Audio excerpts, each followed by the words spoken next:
Hi అండి, welcome to my channel Swapnasri Swapna. Please subscribe to my channel. ఇప్పుడు మనం చేసుకోబోయే కర్రీ చికెన్ కర్రీ. ముందుగా తెచ్చిన చికెన్ని ఒక గిన్నెలోకి వేసుకొని దాన్ని చిన్న చిన్న ముక్కలుగా కట్ చేసుకోవాలి. అది మీ ఇష్టం అండి, మాకైతే చిన్న చిన్నగా ఉంటేనే ఇష్టము. కొంతమంది కట్ చేసుకోకుండా కూడా చేసుకుంటారు చికెన్ని. దాని తర్వాత చికెన్ని బాగా నీట్గా కడుక్కొని ఒక గిన్నెలోకి తీసుకోవాలి. తీసుకున్న తర్వాత ఆ చికెన్ని వాటర్ లేకుండా మొత్తం వంపేసుకోవాలి. వంపేసుకున్న చికెన్లోకి హాఫ్ లెమన్ పిండుకోవాలి. అది హాఫ్ కేజీ చికెన్ కాబట్టి నేను హాఫ్ లెమన్ పిండుకుంటున్నా. మీరు కేజీ చికెన్ తెచ్చుకుంటే ఫుల్ లెమన్ పిండుకోవచ్చండి. చికెన్ అంటే అందరికీ మా ఇంట్లో చాలా ఇష్టం అండి.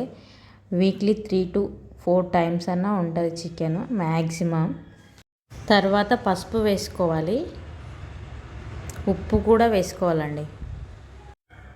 చికెన్లో ఎన్ని వెరైటీస్ చేసుకోవచ్చు కదండి. అసలు ఫ్రై అంటారు, బిర్యానీ అంటారు, 65, ఇంకా పకోడీ చేసుకోవచ్చు. చికెన్లో చెప్పలేనన్ని వెరైటీస్, తొందరగా కూడా అవుతుందండి. అందుకే చికెన్ అంటే చాలామంది లైక్ చేస్తారు. ఇప్పుడు మనం ధనియాల పొడి, గరం మసాలా వేసుకోవాలి. తర్వాత కారం మీ టేస్ట్కి తగ్గట్టు అండి, మీరు ఎంత తింటారో అంత వేసుకోవాలి. కొంచెం కొబ్బరి పొడి వేస్తే గ్రేవీ చిక్కగా వస్తుంది, కొద్దిగా టేస్ట్ కూడా బాగుంటుంది. తర్వాత ఫ్రెష్గా నూరుకున్న అల్లం వెల్లుల్లి పేస్ట్, కొద్దిగా అంత ఆయిల్ వేసుకోవాలి. అందులోకే కడిగిన కరివేపాకును వేసుకోవాలి. వేసుకున్న తర్వాత చికెన్ని బాగా మ్యాగ్నేట్ చేయాలండి. మనం చేత్తోని ఒక 2 minutes అయినా కంపల్సరీ కలపాలి. కలిపితేనే ముక్కకు కారం, ఉప్పు, మసాలాలన్నీ పడతాయండి. మ్యాగ్నేట్ చేసిన చికెన్ని ఒక 15 to 20 minutes బయట అయినా సరే, ఫ్రిడ్జ్లో అయినా సరే పెట్టండి.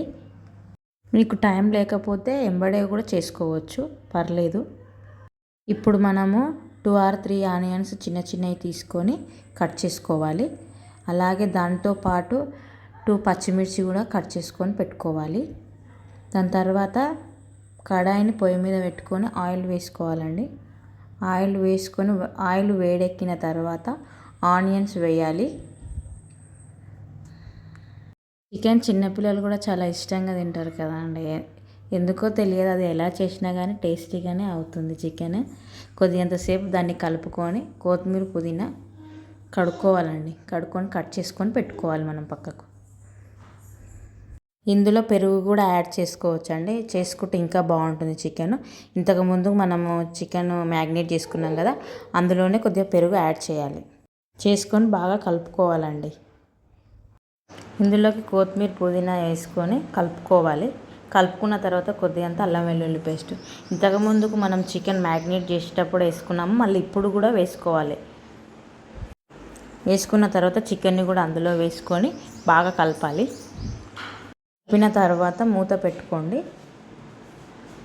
ఒక 5 minutes అయినా ఆయిల్లో బాగా వేగాలండి. వేగితేనే బాగుంటుంది చికెన్. ఆయిల్లో వేగకపోతే అది నీసు వాసన వస్తుందండి చికెన్. ఒక 5 minutes అయినా ఆయిల్లో బాగా ఫ్రై చేయాలండి. బాగా ఫ్రై చేస్తేనే చికెన్ నీసు వాసన రాదండి, లేదంటే నీసు వాసన వస్తుంది. ఆయిల్లో ఎంత బాగా ఫ్రై చేస్తే అంత బాగా ఉంటుందండి కర్రీ. దాని తర్వాత కొద్దిగా వాటర్ వేసుకోవాలండి. ఒకవేళ మీకు ఇష్టం ఉంటే వాటర్ వేసుకోండి, లేదా అలాగే తినండి. నేనైతే ఇందులో కొద్దిగంత వాటర్ వేసుకుంటున్నానండి. ఒక గ్రేవీ లాగా కావాలి కాబట్టి వాటర్ వేసుకున్నాను. మీకు ఫ్రై లాగా కావాలంటే అలాగే కొత్తిమీర వేసుకొని దించేసుకోండి. ఇదేనండి చికెన్ కర్రీ. చూశారు కదా. Please subscribe to my channel.